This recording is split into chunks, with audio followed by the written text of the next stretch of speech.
Welcome, parents, to our first ever virtual open house. This is for students in periods 5 and 6 in Mrs. Roberts' Anatomy and Physiology class. Once we are back to the physical building, this is room 508. So get comfortable. If you have a smart device, that'll be useful. At one point, I'm going to have you pause and access the Google webpage. So if your son or daughter is around and can help you, they should already have that bookmarked. If not, I'll have the address up and accessible here in a minute. So the Google form is what earns your son or daughter the extra credit at the end of the virtual open house. So this is the kind of 10-minute agenda. I'm going to briefly talk about what this class is about, things that you could do from home to help your son or daughter be successful in the course, and then the Google form, access to that and some student projects that we'll be doing this year. So this class is about anatomy, which is the study of the structures or parts of the human body and what those parts do, so the physiology, the function. Semester 1, we usually talk about the body's organization. We do an introduction that takes quite a bit because it's probably the heaviest Latin and Greek terminology to learn is in that chapter. And then we'll move into talking about tissues and then integumentary system, about the skin, glands, hair, and nails, and then skeletal and muscular systems. You'll see in a lot of these pictures from past years, one of the lab activities or the students just finished, which is operating on clay people.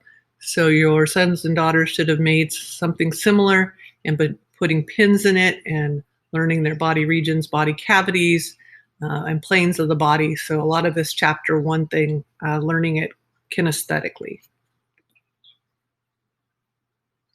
So how can you help your child be successful? Checking in with them daily really helps, especially anytime we've done a live session, talking to them about what the targets were, what did you learn, what do you recall? All of that, anytime they are talking, research shows that they are going to retain that information at a higher rate. The other thing that I'm noticing with my own 2 children who are in the high school is that they might need their cell phones off and away from their reach of their hands.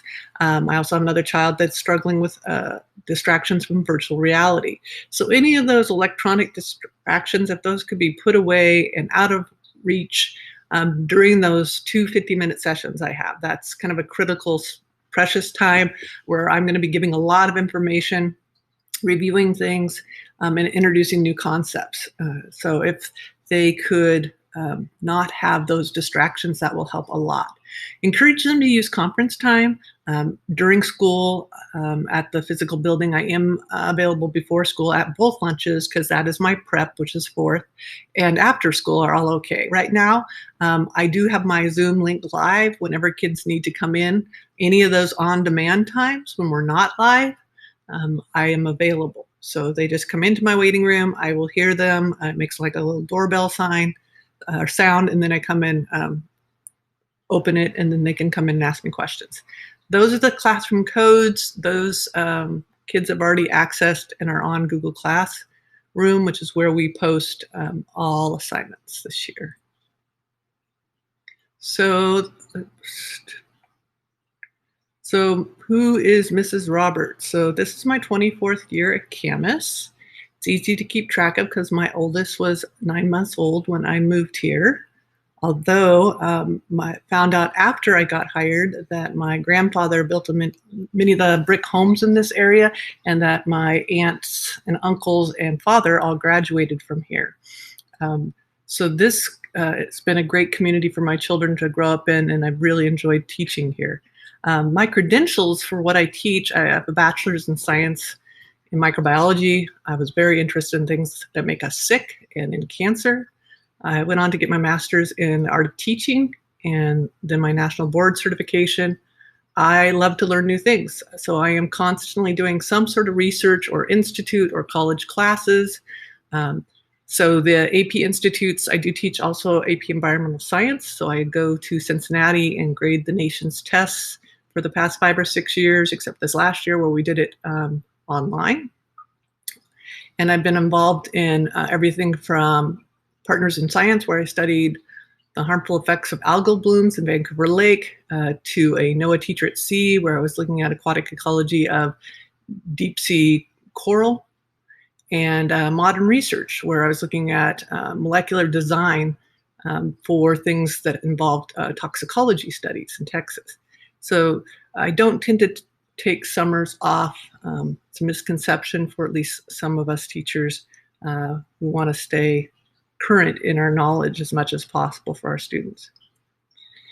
So I always talk to kids about this, so it's also in my welcome that I did originally. If you didn't see that, I will have this linked at the end of it back to this again. My perspective is that from a mother, 4 of my 5 children are shown here. And the idea here is that I always want kids to try their best, but in terms of kids and their learning styles and their struggles with these 4, I have noticed such differences in their learning styles and their struggles in school. And so I realize there's a lot of different approaches we need to take in order for kids to understand. I also would like to see them, these top 2 pictures, this one especially. I have a series of 10, right? And into the public world, in Facebook and so on, we always post these great pictures where they were all sitting nicely. But my favorites were all these in-between ones where they weren't sitting nicely, they were having fun, and I love the looks on their faces, because that's the kind of thing I like to see in my classroom, is feeling free to be yourself, but also pushing yourself to do your best. So getting that growth mindset, that feeling of being uncomfortable because we're learning something new, but having fun while doing it. And in that bottom middle picture, the end result, the end goal here, my perspective, is making sure all the doors are open for kids no matter what they want to go and do in life. So my son is thrilled. He's graduating from Camas High School right there, but he's not too thrilled about his mother giving him a kiss. Congratulations. And this is a random picture because I love living things. And this is when I take kids on tours of Belize and Costa Rica in the past. And that is a calf that I think we were in Costa Rica. It was very friendly. All right, so this is a good place to pause it if your son or daughter is not helping you find it, to go to the classroom webpage. On this webpage, we are going to go up to the tab at the top and go over to the right, and it will have a tab for assessments. Under those assessments, you are going to select Google Forms and quizzes, and there's one there for Parent Open House. So I'm just gonna talk about that briefly, or help you navigate that really quickly. So if you don't already have it bookmarked, you can just type it in. I'm going to copy and paste it. I also have this available too on this same site under PowerPoints. So this is the web page for this course. And we're going over here to assessments and then clicking down on Google Forms. And then I'm going to have, apparently it didn't save, so I'm going to resave it. At the top left, there will be a link for you to, that'll say Parents Open House Form. And fill that out, and then I will have a record of that for giving extra credit to your son or daughter. That's it. Thank you very much for listening to this. Let me know if you have any questions or concerns. I will get back to you as soon as possible through ParentSquare or email. Well, welcome and good morning. I hope that the waterfall sound in the background isn't too distracting, but it is a very warm day. Without air conditioning, I need my front window open. I just wanted to introduce class. This is going to be really quick to try to keep it into short clips this year. Welcome to remote learning and anatomy and physiology. I am on the classroom webpage, and a separate video I will navigate students and parents to how to use this website and where to find everything. But I will be right here on a PowerPoint called the Introduction to the Course. All of this information for students will come through Google Classroom. But I also have a Google site for those of us that like a different organized structure to all of our documents in class. So welcome to Anatomy and Physiology. We're in our virtual room 508. Hopefully we'll be in our real room at some point soon. I'll be talking more in our synchronous, so our live meeting. There are slides in here that are referencing both. So I'm going to skip through a couple of these just so that you know on our first live meeting to have a Word doc ready and make sure that your Chromebook battery is charged. One of the activities we'll do on a frequent basis to get to know each other is Truths and Lies, and Truths and Dream Wish. I'm going to try that version as well this year. So our district has talked about Core 4. I'm going to keep this brief that we have our Google Classroom, we have our We video, which is all of these asynchronous recorded lessons will come through, our Zoom meetings, which are our live sessions, that on my week at a glance, check for those, make sure those are marked on your calendar, and then Parent Square, where all of our communications will come through and where you can communicate to us in a variety of different ways. In your browser, go ahead and type this right here, classroom.google.com. And if you're in period 5, your class code is right here, JW342EV. If you're in period 6, your class code to join is NYLQIJJ. So if you could add the class, make sure you're adding the right class period. And then at the top of almost any screen, right, you have a little star where you can bookmark it and keep it for the year. Right. So I'm going to introduce the course briefly and a little bit about my background. So what is anatomy and physiology? Who am I? And when we're in our live session, we're going to get into more about you and who are you, things about your learning style and your personality, and all of those things. So we're studying our parts and our functions, our structures and what all they do. We do have a new textbook this year. The textbook is on, the hard copies are on back order, Holes Essentials, and a few of them are available for checkout, but everybody will have access to the actual online version of these. And I walk through kind of the code for accessing that and talk about where that information can be found. Our semester 1 topics tend to be about learning the vocab and talking in Latin and Greek in these first few chapters. And then a review of kind of a lot of what was learned in their biology is the next 3 or 4 chapters. I will spend, out of these chapters, I'll spend more time on histology, the study of tissues. I'm going to go through this because things will look a lot different this year, just in terms of having a new textbook and the fact that we're going to be doing this at first virtually. I tend to do a lot of things hands-on with a lot of modeling. So as we get into this, I will give different options that students can do to practice this information. It is really important that you do practice. It's brand new, like learning a brand new language with anatomy and physiology. So when we do certain dissections in class, I walk you through these. Where we can, we're going to do simulations, and where we can use other supplies that you can use at home, I will have that available, but ask questions early and often. All right, guest speakers. I'm working on creating a kind of a list of and calendar with guest speakers, hopefully that can be with us live, and ones that can record what their careers are like. Right now, Body World is at OMSI, so I highly recommend, if safely with your mask on, going and enjoying that, making a scrapbook or something as a project that'll be offered as a bonus. Our book has features so on cases and on careers. So both of those are going to be stressed with each chapter. And the next couple of weeks, we're really going to look at BARC, which is our visual, auditory, read, write, and kinesthetic. So what is your learning style? And kind of talking more formally about metacognition. How do we think? How do we learn? And looking at our personalities and how that influences hopefully our choices and our partners in terms of team building and making sure that we're seeing a lot of different diversity in our perspectives. So how do you be successful? Well, check in to Google Classroom. Everything's going to be posted there. There is a stream and a classwork tab that we'll talk about.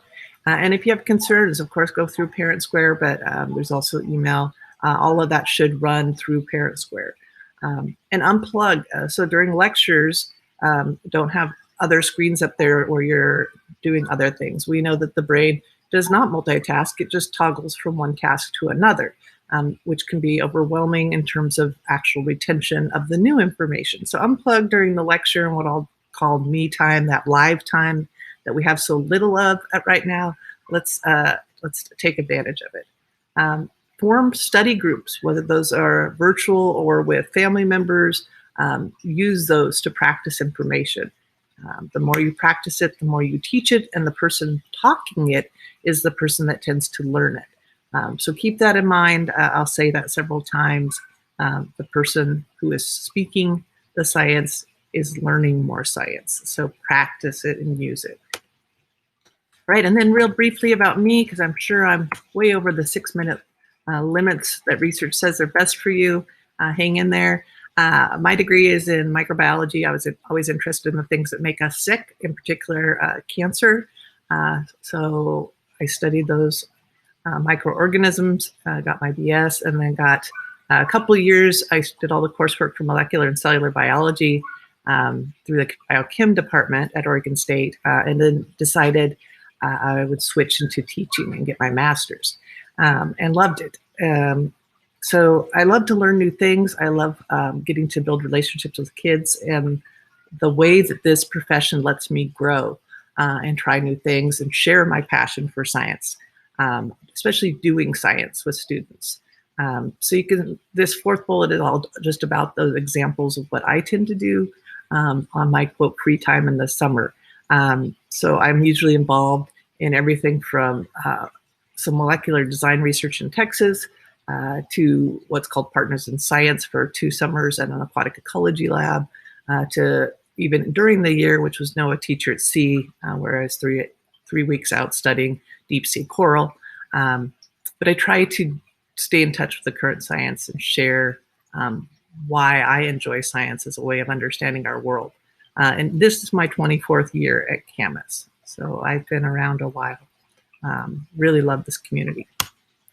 All right, and the last little bit here is kind of what perspective I take when I'm teaching. There's more about this on Parent Square as well. I am a mother of 5. My stepson, it says 4+ because my stepson does not like pictures. So I respected that. My youngest right now is a sophomore at our high school, Kalina, my husband, Tom. My other daughter down here, Emma, she's a senior. So seniors, my heart's is out to you. This is not the way we want your senior year to start or be. Hopefully we will be back in school soon. And then Gabriel and Nicholas, my stepson's actually in between these girls and boys. So Gabriel's 23, math major, and Nicholas is my graphic design 25-year-old. These guys have all gone through the Camas School District. And my perspective really is that of being a mother. And as not all mothers are the same, but most of us want the very best and love our children to death and care about them just like we as teachers feel about our students. We want the very best for them. We want them to give their best effort, and we just ask them to try. And one of the things that I've learned as a parent is how different each of these kiddos were just in their process of learning and their approach to life and how they see things. And I picked these particular pictures to remind me that, yes, this one, the 4 of them during the holidays, I, of course, posted one to Facebook where they're all sitting nicely. But we know that it probably took 9 other pictures that look more like this. But it makes me smile because this is what life's about, is all these other moments that we have of being goofy and silly and enjoying each other, versus maybe the other side or the face that we make around others. I want the kids in my classroom to feel comfortable to be themselves and to build that community and that culture. And even though you can see my son when he's graduating from Camas looks thrilled here, this is the day I look forward to with my seniors. I want to see that when I'm done and you leave my classroom or any of our classrooms, that all doors are still open to you, that you're able to do whatever it is you want to go on to do in life, whether that's work or college. But that those are all available. Well, my time is up for this first segment, and I have background children waking up. So with that, I will see you in the next video.